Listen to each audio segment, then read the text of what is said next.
What's going on, guys? Thank you for tuning in to the BS Show. Brett here, and we got a big fight announcement today. And from all the sources that I've checked, it looks like this is a real fight, and it looks like it's going to be happening. We got Robert Whittaker versus Darren Till on August 15th, which will be the headlining fight in Dublin.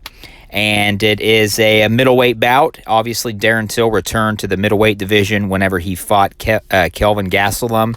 And then Robert Whittaker was our former middleweight champion. He won that belt back in July of 2017 and had a pretty good little title run. So we got Darren Till, the former contender in the welterweight division, and we got the former champion in the middleweight division, Robert Whittaker, going head-to-head. And this is a very, very good fight, and I'm sure the UFC fans and MMA fans around the world are chomping at the bit to see this because both guys are great fighters.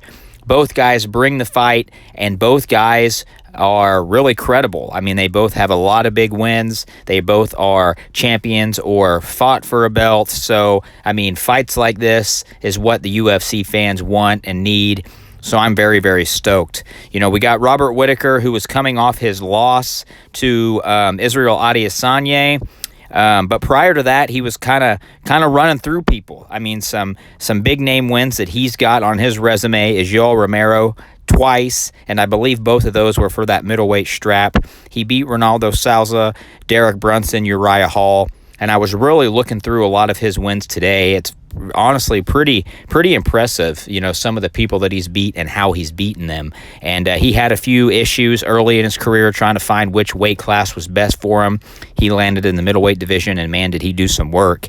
Some notable losses that Robert Whittaker has is Wonderboy Thompson early in his UFC days. I believe that was all the way back in 2014, around that time. And then obviously he lost to Israel Adesanya whenever Israel took over and won that championship bout. So, you know, he doesn't have any bad losses, you know, and Robert Whittaker, a lot of people know that he's just a genuinely good dude. I mean, you talk to him, he's just a great guy, and he's very easy to like. And not to mention when he was the first Australian/New Zealand champion, he really kind of put fighting on the map in the down under, if you will. And now we see it thriving, especially with Israel Adesanya, Dan Hooker, Alexander Volkanovski. I mean, we got three dudes that are, two of them which are champions, and Dan Hooker, and he's climbing the ladder. So, but let's not look past Darren Till here. Darren Till is a absolute killer. He's a beast. I mean, he's young, he's hungry. Like I said earlier, he fought for that welterweight belt against Tyron Woodley, and I believe he got stopped or subbed, one of the two. But you know, he was on the hype train for a long time, and I really still think that he could be a potential champion, coming off a win against Kelvin Gastelum when he returned to the middleweight division. You know, in other notable wins, he beat Wonderboy, and he's also beaten Donald Cerrone, and, you know, he stopped Donald Cerrone. And that was kind of before people really knew who he was. And his fighting style is very fun to watch to me because he's got that Muay Thai style. His legs are spread real wide, and he's got that long reach, and he's always kind of throwing that jab out there, checking his distance. And then he just seems to land those bombs that put people down, like the Donald Cerrone. But yet he's also a very good point fighter, and which is how he beat, you know, Wonderboy Thompson. So that's what's really intriguing to this fight with me, is you got the karate/wrestling style of Robert Whittaker, who just seems to always be able to pull whatever trick out of the hat he needs to get it done. And then you got the Muay Thai style of Darren Till, but also applies a lot of pressure. So I'm very excited to see how this fight's going to go.